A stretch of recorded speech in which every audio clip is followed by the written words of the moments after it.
I want you to make a test that will last 30 days. Now, it isn't going to be easy. If you'll give it a good try, it will completely change your life for the better. Back in the 17th century, Sir Isaac Newton, the English mathematician and natural philosopher, gave us some natural laws of physics which apply as much to human beings as they do to the movement of bodies in the universe. Now, one of these laws is that for every action, there is an equal and opposite reaction. Simply stated, as it applies to you and me, it means we can achieve nothing without paying the price. The results of your 30-day experiment will be in direct proportion to the effort you put forth. To be a doctor, you must pay the price of long years of difficult study. To be successful in selling, and remember that each of us succeeds to the extent of his ability to sell, selling our families on our ideas, selling education in schools, selling our children on the advantages of living the good and honest life, selling our associates and employees on the importance of being exceptional people, to, of course, the profession of selling itself. But to be successful in selling our way to the good life, we must be willing to pay the price.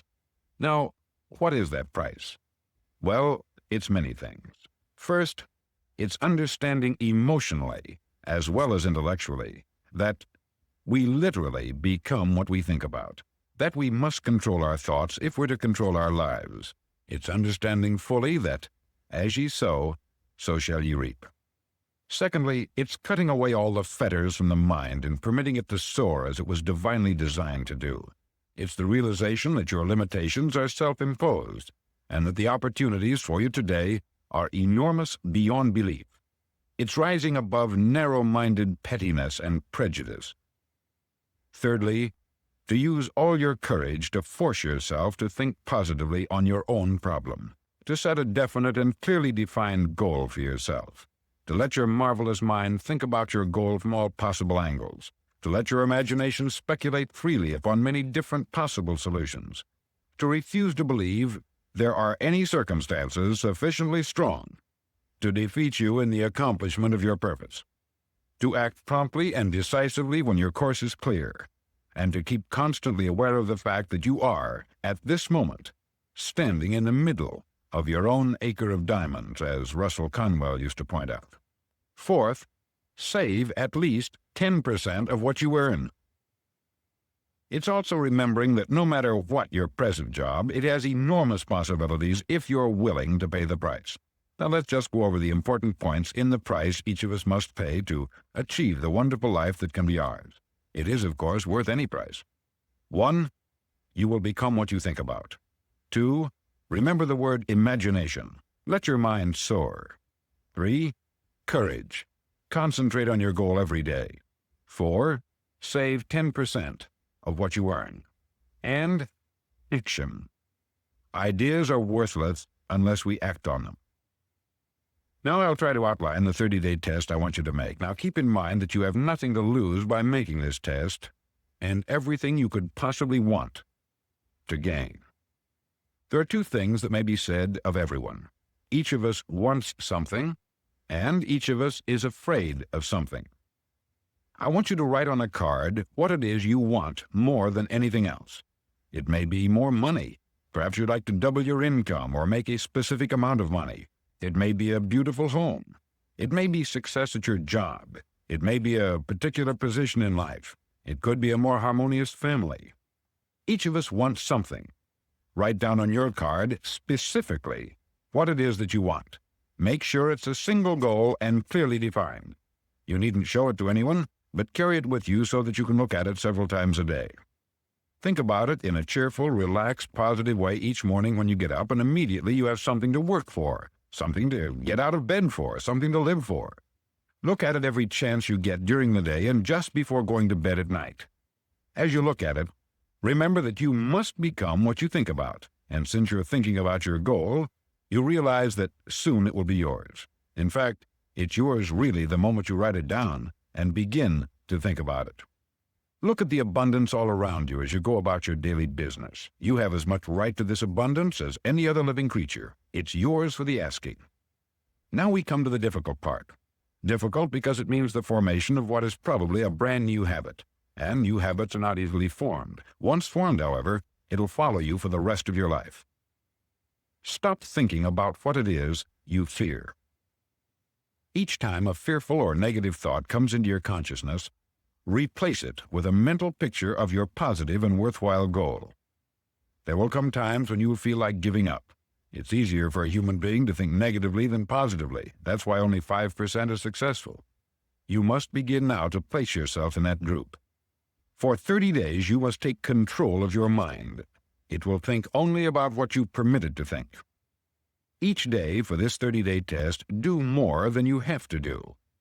In addition to maintaining a cheerful, positive outlook, give of yourself more than you've ever done before. Do this knowing that your returns in life must be in direct proportion to what you give. The moment you decide on a goal to work toward, you're immediately a successful person. You're then in that rare and successful category of people who know where they're going. Out of every 100 people, you belong to the top 5. Don't concern yourself too much with how you're going to achieve your goal. Leave that completely to a power greater than yourself. All you have to do is know where you're going. The answers will come to you of their own accord. Remember these words from the Sermon on the Mount, and remember them well. Keep them constantly before you this month of your test. Ask, and it shall be given you. Seek, and ye shall find. Knock, and it shall be opened unto you. For every one that asketh receiveth, and he that seeketh findeth, and to him that knocketh it shall be opened. It's as marvelous and as simple as that. In fact, it's so simple that in our seemingly complicated world, it's difficult for an adult to understand that all he needs is a purpose and faith. For 30 days, do your best. If you're a salesman, go at it as you've never done before, not in hectic fashion, but with the calm, cheerful assurance that time well spent will give you the abundance in return you deserve and want. If you're a homemaker, devote your 30-day test to complete giving of yourself without thinking about receiving anything in return, and you'll be amazed at the difference it makes in your life. No matter what your job, do it as you've never done it before for 30 days. And if you've kept your goal before you every day, you'll wonder and marvel at this new life you've found.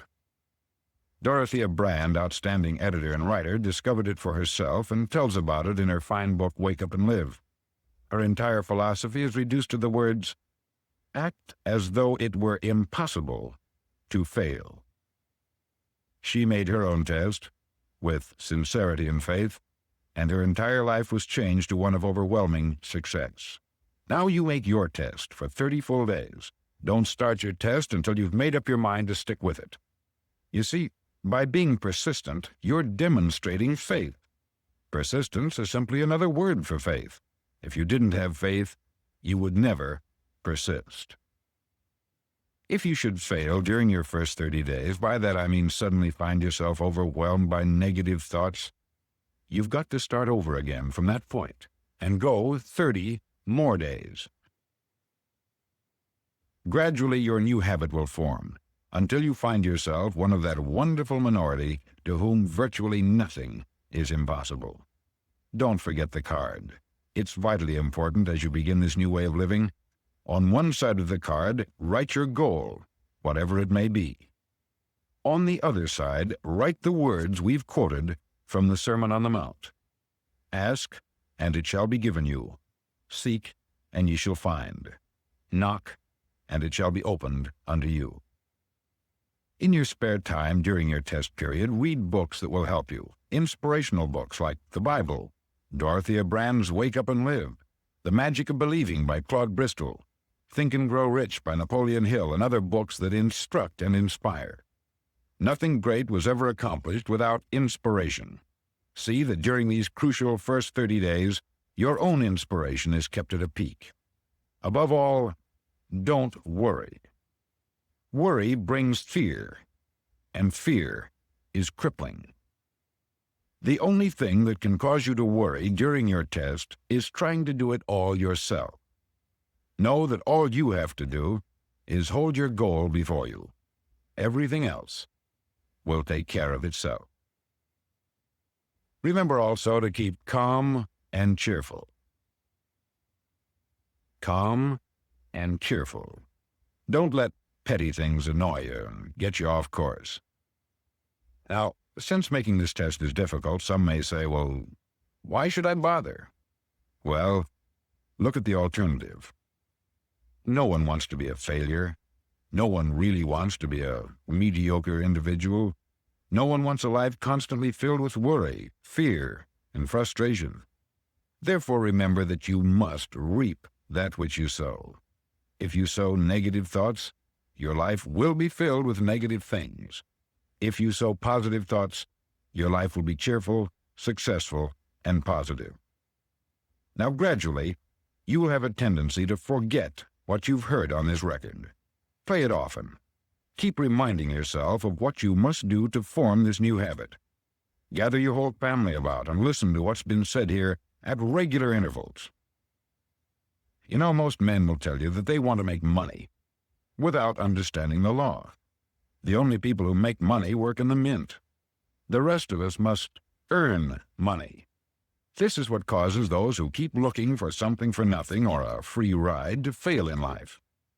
The only way to earn money is by providing people with services or products which are needed and useful. We exchange our product or service for the other man's money. Therefore, the law is that our financial return will be in direct proportion to our service. Success is not the result of making money. Making money is the result of success, and success is in direct proportion to our service. Most people have this law backwards. They believe that you're successful if you earn a lot of money. The truth is that you can only earn money after you're successful. It's like the story of the man who sat in front of the stove and said to it, "Give me heat, and then I'll add the wood." How many men and women do you know, or do you suppose there are today, who take the same attitude toward life? There are millions. We've got to put the fuel in before we can expect heat. Likewise, we've got to be of service first before we can expect money. Don't concern yourself with the money. Be of service. Build, work, dream, create. Do this, and you'll find there's no limit to the prosperity and abundance that will come to you. Prosperity is founded upon a law of mutual exchange. Any person who contributes to prosperity must prosper in turn himself. Sometimes the return will not come from those you serve, but it must come to you from someplace, for that is the law. For every action, there is an equal and opposite reaction. As you go daily through your 30-day test period, remember that your success will always be measured by the quality and quantity of service you render, and money is a yardstick for measuring this service. No man can get rich himself unless he enriches others.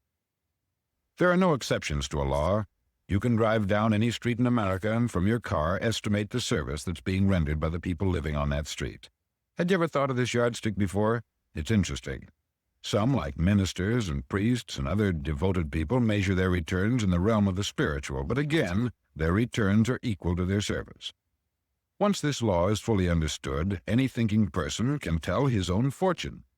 If he wants more, he must be of more service to those from whom he receives his return. If he wants less, he has only to reduce this service. This is the price you must pay for what you want. If you believe you can enrich yourself by deluding others, you can only end by deluding yourself. It may take some time, but just as surely as you breathe, you'll get back what you put out. Don't ever make the mistake of thinking you can avert this. It's impossible. The prisons and the streets where the lonely walk are filled with people who tried to make new laws just for themselves. We may avoid the laws of man, but there are greater laws that cannot be broken. An outstanding medical doctor recently pointed out 6 steps that will help you realize success. 1. Set yourself a definite goal. 2. Quit running yourself down. 3. Stop thinking of all the reasons why you cannot be successful, and instead think of all the reasons why you can. 4. Trace your attitudes back through your childhood and try to discover where you first got the idea you couldn't be a success, if that's the way you've been thinking. 5. Change the image you have of yourself by writing out a description of the person you would like to be. And 6. Act the part of the successful person you have decided to become. The doctor who wrote those words is a noted West Coast psychiatrist, David Harold Fink, M.D. Do what all the experts since the dawn of recorded history have told you you must do. Pay the price by becoming the person you want to become. It's not nearly as difficult as living unsuccessfully. Make your 30-day test. Then repeat it. Then repeat it again. Each time it will become more a part of you until you'll wonder how you could ever have lived any other way. Live this new way, and the floodgates of abundance will open and pour over you more riches than you may have dreamed existed. Money? Yes, lots of it. But what's more important, you'll have peace. You'll be in that wonderful minority who lead calm, cheerful, successful lives. Start today. You have nothing to lose, but you have a life to win.